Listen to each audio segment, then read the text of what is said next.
study optics. Optics का मैं आपको एक थोड़ा सा एक give a general introduction to optics, so that in the later classes that will serve sort of आप कह सकते हैं pointer. जैसे आप कोई चीज, क्योंकि we started bit थोड़ा सा हमने दूसरी तरीके से start किया, we just started diffraction, but so the proper way is थोड़ा सा मैं आप इस class में I'll give you a brief overview of how the subject of optics कैसे optics, the subject of optics, या अगर हम common sensical terms में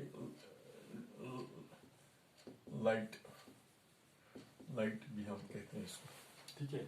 How the subject developed historically, तो इसमें ये है कि normally अगर हम light लेंगे, light is a, if you have studied electromagnetism, it's a narrow वो है एक spectrum में हम light को study करते हैं, but it has not been historically that way that you studied light that way. ये हमारी 20th century या 19th century के बाद वाली developments है.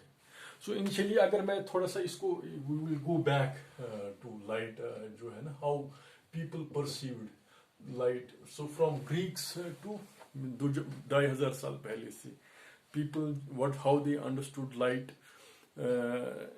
तो in different centuries different people or different scientists, philosophers, earlier centuries में scientists were philosophers also. It was not like जो आज की डेट में है, this is physics, this is chemistry, this is mathematics, this is philosophy, ठीक है. ये 16th century के बाद हो गया, या जब हमारी इंसानी जहन ने बहुत ज़्यादा तरक्की की तो वो just had compartmentalisation of science, क्योंकि एक आदमी के लिए it was not possible to study everything. So in those days Greeks में तो पीपल लाइक प्लूटो, तो ग्रीक फिलोसफर्स, तो वो उस वक्त वो लेंस बनाते थे, वो लाइट का स्टडी करते थे, वो it was a systematic study. तो मैथमेटिशियंस, फिजिसिस्ट, फिलोसफर्स, तो यूक्लिड के टाइम से भी so people use to study this phenomena of light. Light किसको कहते हैं, तो इसमें डिफरेंट ओपिनियंस, एक हर सेंचुरी में एक अपना ओपिनियन था, and that opinion with the new developments, वो ओपिनियन इट गॉट मॉडिफाइड और इट गॉट चैलेंज्ड और इट गॉट चेंज्ड. तीनों चीजें हो सकती हैं. तो मे बी इसमें जो अपार्ट फ्रॉम जो ग्रीक्स में यूक्लिड, उसमें ये 2-2,500 साल पहले ग्रीक्स ने कैसे इंपॉर्टेंट किया, मन इसमें एक वाटरशेड मूवमेंट था. There was a person called Arab astronomer था, अरब मैथमेटिशियन, एंड तो इब्न अल हैतम उसको आप कहते हैं. इब्न अल हैतम का नाम सुना है? हाँ, शाबाश, सुना है इब्न अल हैतम का नाम? हेलो, हाँ, उसको फादर ऑफ ऑप्टिक्स भी कहते हैं. तो अगर ये है कि इफ यू हैव, आप जा सकते हैं इसमें, आप गूगल में जाओ तो उसकी नई किताब है, किताबुल मनाजिर, एक किताब लिखी है किताबुल मनाजिर, ठीक है. तो you can go and check out that book. तो he was the first person, उसने ये ऑप्टिक्स की फाउंडेशंस दी, and if you study his interesting biography इसकी, how he discovered laws of, वो शायद he was imprisoned in jail, वहाँ उसने शैडो को देखा, he did so thought experiments, वो सिंपल लॉज ऑफ रिफ्रैक्शन को कैसे डिस्कवर किया था उसने, ठीक है. इन द सेम सेंचुरी में भी देयर वाज अनदर, जैसे आपने पढ़ा होगा नाम, इब्न सहल का नाम सुना है? इब्न सहल, सो जैसे आपका सिनल्स लॉ से पहले भी there was a person called Ibn Sahl. He was dealing with mirrors, lenses, and he discovered the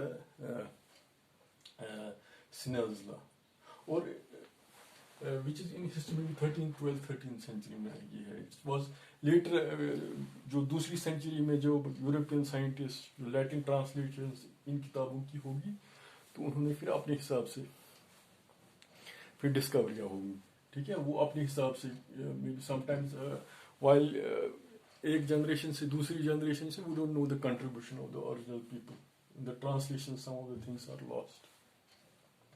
तो एक तो सिनल्स लॉ है, एक इब्न सहल, ये आप याद रखना. ये आपने सुना था? चलो अगर नहीं सुना था तो कोई बात नहीं. तो you should know at least the history of subject before it.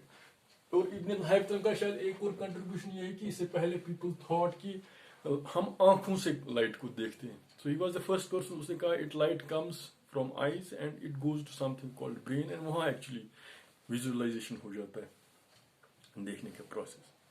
So down हम आते हैं medieval times. medieval times में हमारे पास आते हैं मे बी डेस्कार्ट्स आता है, न्यूटन आता है, ठीक है, बहुत सारे लोग आते हैं. तो so how the things developed, तो फन और हाइगन्स आते हैं. So you might have studied these things in 12th class. Huygens, बहुत सारे लोग हैं, may be heard of them.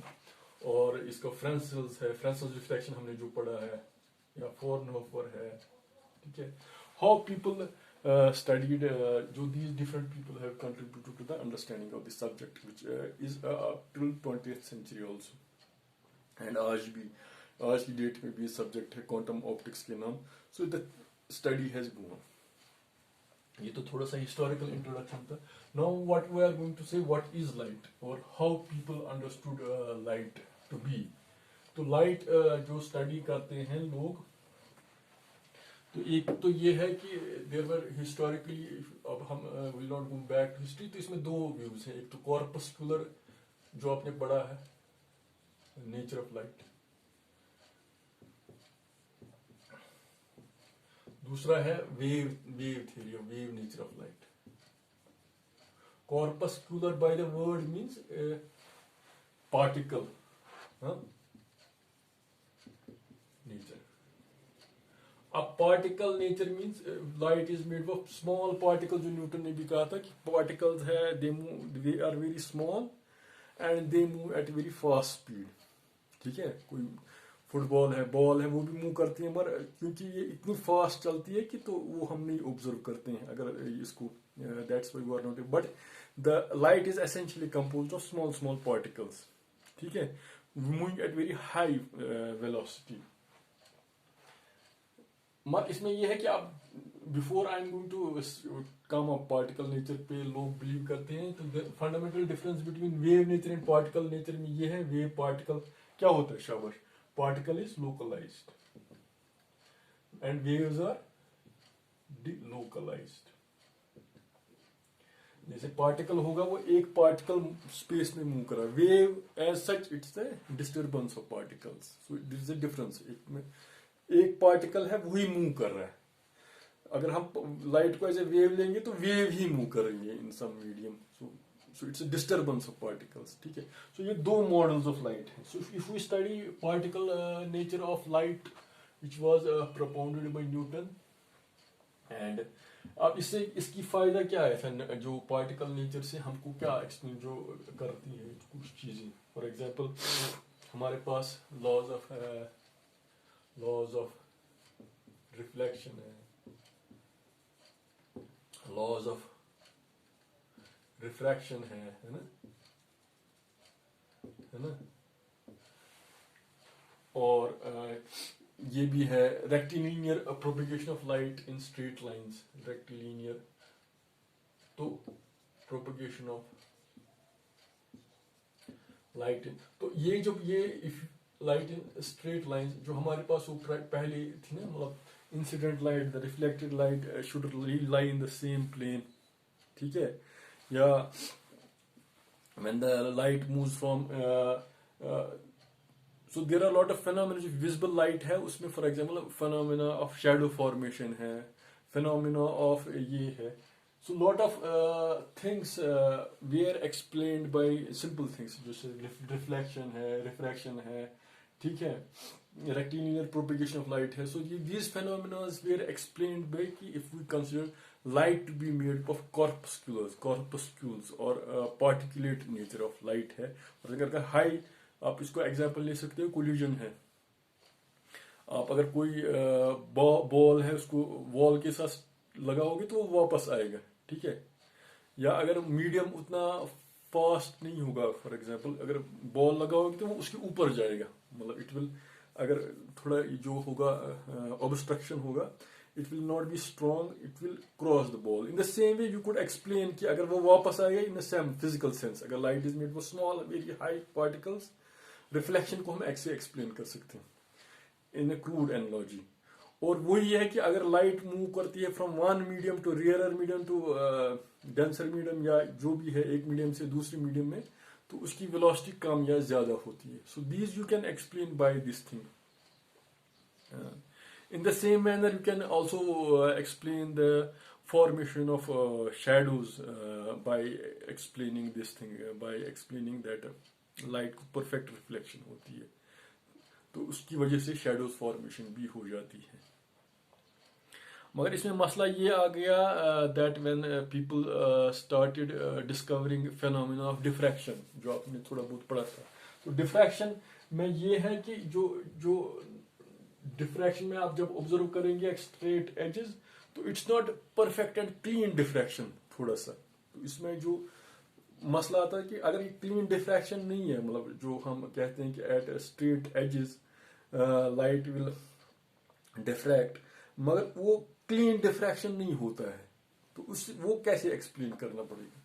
तो पीपल लाइक हाइगन्स या पीपल लाइक वो जो वेवलेट थ्योरी है, तो एक डिबेट उठा कि light is whether light is wave and light is particle. अब इसमें है बहुत सारे एक्सपेरिमेंट्स जो आपने पढ़ी हैं 12th class, like 12th class में आपने पढ़ी एक्सपेरिमेंट, यंग्स डबल्स एक्सपेरिमेंट पढ़ा है. तो that explained the formation of that. If we could explain the diffraction या bright and light spots है, so you could explain light can be understood as a wave. जब वो एक strict उसने एक conceptualize किया पहले एक्सपेरिमेंट को, फिर उसको realize किया lab by those two pinholes. If we understand light as a wave and wavefront है Huygens wave theory, तो उसके हिसाब से at the end you could get bright and dark spots. So it was his एक तो experiment की ये, so it was a resounding success that experimentally we could prove that light was wave. अब मसला ये आता था कि डिफ्रैक्शन एज ए फिनोमेना है, तो ये हम तो वहाँ शैडो फॉर्मेशन हो जाती है स्ट्रिक्ट. तो मगर ये बेसिकली हम वो जो अगर ये जो टू स्कैटरिंग है ना, स्कैटरिंग टू स्कैटरिंग जो हमारे में एटमॉस्फेयर है, एक्सप्लेनेशन एक है हमारे पास में जो एटमॉस्फेयर है, उसकी वजह से हमारे पास जो ज्योमेट्रिकल शैडोज जो आते हैं, दे आर उसकी वजह they are not that black. For example अगर आप मून पे जाएंगे तो आप मून पे जो बैक शैडो होगी वो परफेक्ट ब्लैक होगी. तो मून पे अगर आप किताब पे पढ़ना चाहेंगे तो आप नहीं पढ़ सकेंगे.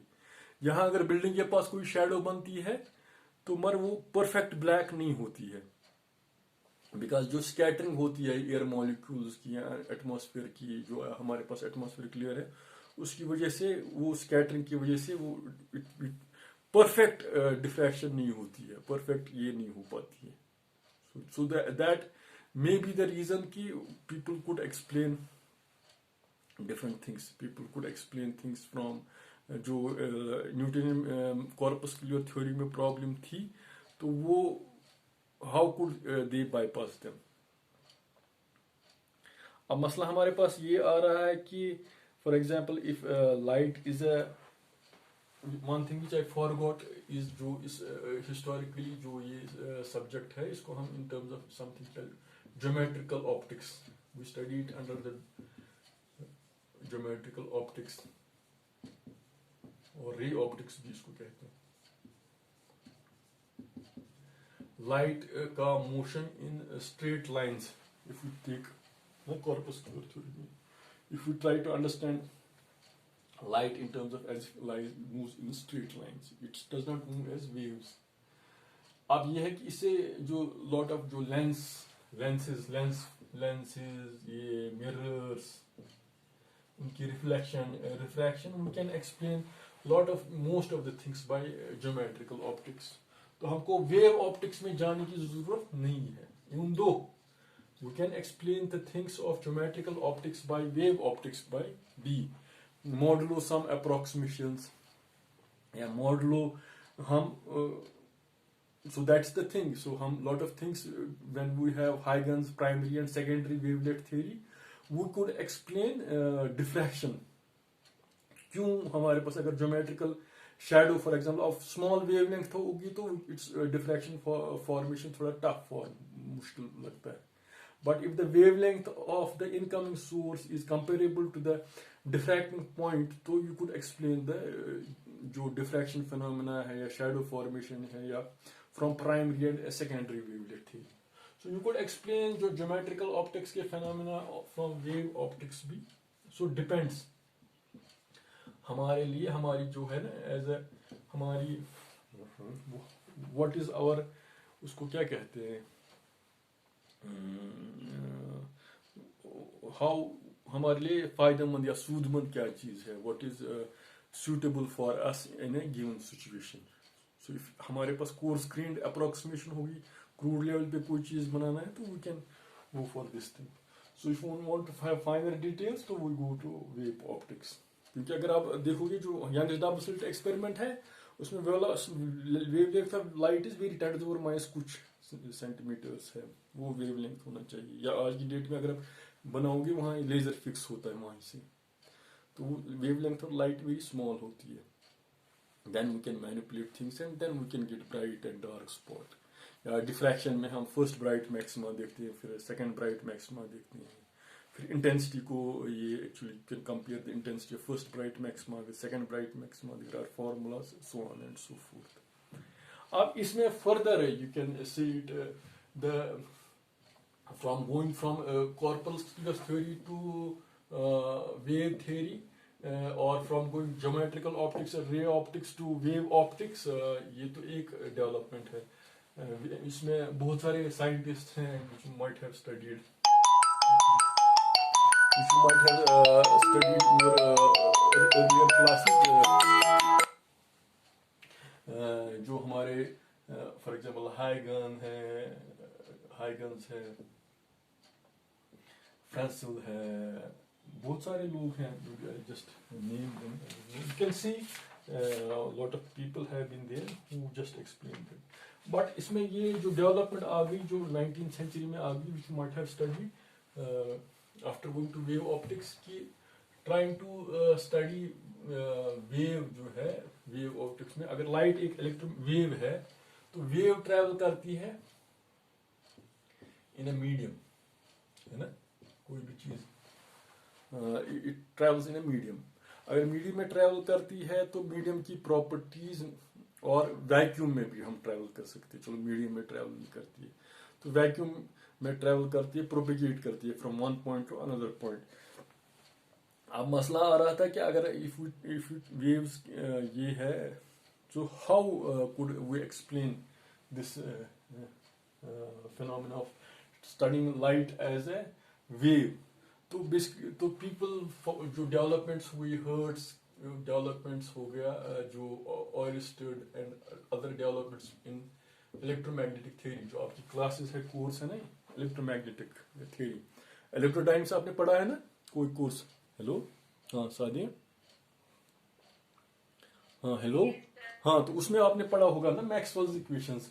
मैक्सवेल इक्वेशंस में आपने शायद पढ़ा होगा, whatever that course is that, how we try to study, though there are lot of experiments in electromagnetic theory, वो ओयस्टर थ्योरी या बाकी जो भी है, फैराडेज एक्सपेरिमेंट्स. तो at the end we could see that light can be understood as oscillations in E field and B field. E means electric और B हो गया मैग्नेटिक. और इन दोनों का जो ये है addition, if we add both them, we just see there is light we can study as electromagnetic phenomena. And if we study light as an electromagnetic phenomena, फिर उसमें आ सकता है different frequencies है उसमें. फिर light is a small जो optics, it's a small portion जिसको हम visible spectrum लेते हैं.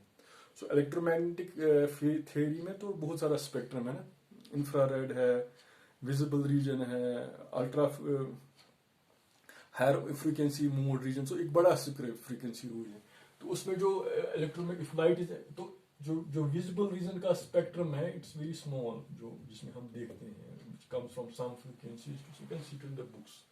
तो बाकी यहाँ से अब उसमें there are some experiments like like velocity of light जो हमारे सो एक्सपेरिमेंट्स हैं, तो velocity of light came out to be some constant 3 into 10 to the power शायद 8 3 into 10 to the power 8 meter, 3 lakh kilometer per second velocity of light we were observing. अब जो Hertz ने experiment किया, you might study, आप Griffiths की book देखो या कोई भी इलेक्ट्रोडायनेमिक्स की बुक देखो, उसमें आप हर्ट्स का एक्सपेरिमेंट आप स्टडी करना। हर्ट्स ने कैसे लैब में इलेक्ट्रोमैग्नेटिक वेव्स को प्रोड्यूस किया, but if you see it was reconfirmation कि बहुत सारे लोग थे उससे पहले, उसमें साइंटिस्ट लाइक फिजियो है, ये भी देखना, फ्रांसिल है, ठीक है। तो so they were doing this experiment, या कोलराश उसका ये, तो ये है वो they were trying to measure the velocity of light. हम वेलोसिटी ऑफ लाइट को कैसे दे सकते हैं, उसकी स्पीड को कैसे मेजर करते हैं, in very fine experiments they have done in the lab before, and they could confirm it by this thing. यहां से अगर हमको लाइट का इनको वैल्यू कुछ आता था, फॉर एग्जाम्पल रोमर का भी एक एक्सपेरिमेंट है, सो यू कुड वेरीफाई ये क्लोजर टू दिस आ रहा था, so which verified that light is an, एक होती है किसी सब्जेक्ट की एक थ्योरेटिकल डेवलपमेंट, लॉजिकली कैसे डेवलप हो गया। दूसरा होता है कि एम्पिरिकल और एक्सपेरिमेंटली साइड बाय साइड हम वेरीफाई कर पाते हैं चीजें कि नहीं। तो sometimes theory is ahead, sometimes an experiment is ahead. हमारे पास कोई एक्सपेरिमेंट पहले ही रिजल्ट होता है मगर उसका हमको एक्सप्लेनेशन नहीं होता है। किसी बार हमको कोई थ्योरी पहले होती है, वो कहता है कि इसका ऐसा होना चाहिए, वो बाद में होता है। So it develops theory and experiment. कभी ये इनका उर्दू में ना वो चोली दामन, मतलब they are side by side, they exist side by side with regard to each other. अब इसमें ये है कि हाँ यहां तक तो ठीक है। नाउ कम्स जो हमारे पास आ गया, ये तो यहाँ तक ठीक है। नाउ कम्स हमारे पास लेट 19th सेंचुरी या 20th सेंचुरी, जो आपने पढ़ा होगा इन योर अर्लियर क्लासेस, है ना। पीपल लाइक हर्ट्ज या पीपल लाइक आइंस्टाइन का जो ये है, या फोटो इलेक्ट्रिक इफेक्ट है, कॉम्पटन इफेक्ट है, तो उन्होंने कहा कि दे ऑब्जर्व्ड कि जो इरेडिएशन, हर्ट्ज ने शायद ऑब्जर्व किया, इरेडिएशन ऑन एनी मेटल जो होगा वो only at certain specific frequency होता है। तो दिस अगेन समहाउ हमको रिविजिट करना पड़ा, लाइट वेव है कि नहीं, क्योंकि जो क्लासिकल इलेक्ट्रोमैग्नेटिक थ्योरी है, आप अगर ग्रिफिथ में देखोगे, ग्रिफिथ में आपका एक पॉइंटिंग वेक्टर आप पढ़ोगे, पॉइंटिंग वेक्टर आपने पढ़ा होगा, अगर नहीं पढ़ा है you can see it, pointing vector या इलेक्ट्रोमैग्नेटिक वेव जो है ना, it can take classical value, मतलब कोई भी इनकमिंग वेव है, आप उसको कंटिन्यूसली रेडिएशन प्रेशर जो हम वहां से कैलकुलेट करते हैं, रेडिएशन प्रेशर ई क्रॉस बी, तो वो कंटिन्यूसली टेक करता है वैल्यू। तो इसका मतलब है अगर कोई फॉर एग्जांपल मुझे at some energy electron volt कोई रेडिएट होगा, इट मीन्स अगर स्मॉल फ्रीक्वेंसी से भी आएगा तो धीरे धीरे एट सम एनर्जी, मतलब वो पहले जैसे आपको धक्का देगा कोई चीज को धक्का देगा कंटिन्यूसली, दो small energies will accumulate and things will electron will eject out. But ऐसा नहीं हुआ experiment, it seen that it will only, एक क्रिटिकल फ्रीक्वेंसी है जिस पर ये इरेडिएट करता है, जिसकी एक्सप्लेनेशन लेटर आइंस्टाइन ने दी फोटो इलेक्ट्रिक।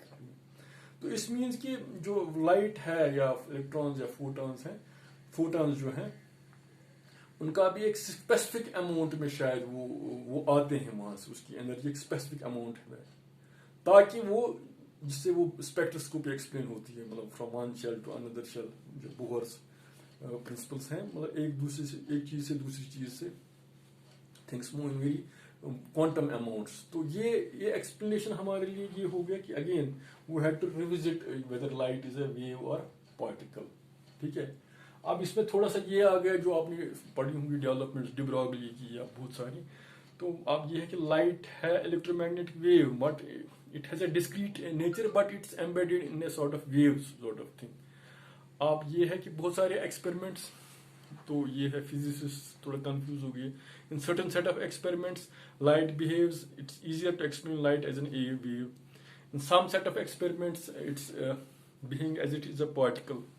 आप इन्होंने बहुत सारों ने कहा कि यार ये लाइट वेव है या पार्टिकल है, तो उसको हम ऐसे एक्सप्लेन करेंगे, इसको something called Bohr's complementary principle कहा होगा आपने, स्टडी सुना, अगर नहीं होगा तो कोई बात नहीं, कॉम्प्लीमेंट्री प्रिंसिपल या हाइजेनबर्ग अनसर्टेनिटी प्रिंसिपल आपने पढ़ा होगा। तो उसके हिसाब से if you want in a given experiment हम डिजाइन करेंगे, तो if you want to see whether it's a wave, तो आप वेव देख सकते हैं, ये है वेव, डिफ्रैक्शन, इंटरफेरेंस, या but if you want to see it's a particle, तो आपको different sides of experiment design करने पड़ेंगे। आप एक एक्सपेरिमेंट फॉर एग्जांपल डिजाइन, आप वेव भी देखेंगे, पार्टिकल भी देखेंगे, क्योंकि अगर आप वेव ज्यादा देखेंगे उसका पार्टिकल नेचर थोड़ा कम आएगा according to uncertainty principle. Delta x into delta p है ना, सो उसका वैल्यू कंसंट्रेट, आप माइक्रोस्कोप बढ़ाओगे, माइक्रोस्कोप से कोई वेव वहां से आएगी, तो उसका पार्टिकल नेचर थोड़ा will be fuzzy. If you concentrate on wave nature, it's wave nature will be pronounced, but particle nature will be fuzzy. If you concentrate on particle nature, the wave nature will be fuzzy. So हम कहते हैं the light behaves like neither, or maybe joke है कि on Sunday, Mondays and Tuesdays ये light wave है, ये Max Born physicist था, Thursday, Friday, Saturday शायद कुछ wave है, but actually it's a difficulty how we have to, ये nature में हम light को कैसे understand करने की कोशिश करेंगे, क्योंकि एट द एंड मैटर भी अल्टीमेटली इसका फॉर एग्जांपल इलेक्ट्रॉन, जो हम नीचे जाते हैं इलेक्ट्रॉन का भी वेव है, वेव नेचर है, but when the particle goes at smaller mass and higher distances, the wave nature becomes pronounced, the particle nature, wave nature हमको फिर दिखता है चीजों का। सो द जो मैटर एज वेल एज जो रेडिएशन या लाइट है, इधर neither it's wave neither it's particle, it's something it's a complicated thing, it's neither. In certain set of experiments, if you want to see whether light is a wave, we can design those experiments, and if you want to see light as a particle, we can design those experiments to verify its particle nature. So what it is exactly, so it's still a very complex question, but you can at least have computations, calculations, where you can do certain, जैसे frequency of photon है, frequency of ये है, तो आप जो lab में design कर सकते हैं ना एक्सपेरिमेंट, किस एनर्जी पे कोई चीज इमिट होता है, ये एब्जॉर्ब होता है, सो इन द सेम। और ये सब्जेक्ट जो आज की डेट में ऑप्टिक्स है, आज की डेट में जिसको फर्दर पीपल को क्वांटम ऑप्टिक्स है, लेजर ऑप्टिक्स, तो इट हैज ब्रांच्ड इनटू, पहले पार्टिकल नेचर था, कॉर्पस्कुलर नेचर था, ज्योमेट्रिक ऑप्टिक्स, फिर रे ऑप्टिक्स, फिर वेव ऑप्टिक्स, फिर light as an electromagnetic wave, ठीक है, फिर क्वांटम थ्योरी ऑफ जो है, क्वांटम थ्योरी के आने से प्लैंक्स कांस्टेंट या ये, तो क्या आ गया, again light as a particle, now you can study light as quantum optics, एक आज की डेट का सब्जेक्ट है, तो you can study light like that. So this was a sort of broad summary and to study this subject of optics which I have said it. तो आप ये कोई भी बुक पढ़ सकते हैं, maybe there are lot of books, उसमें थोड़ा सा इंट्रोडक्टरी स्टार्ट में कैसे है, how the subject has developed, then we can go, maybe आप अगर बुक्स में है कि एक बुक है undergraduate Jenkins and White की एक बुक है, और एक बुक है शायद गाटिक की एक बुक है, अजय गाटिक, यू कैन,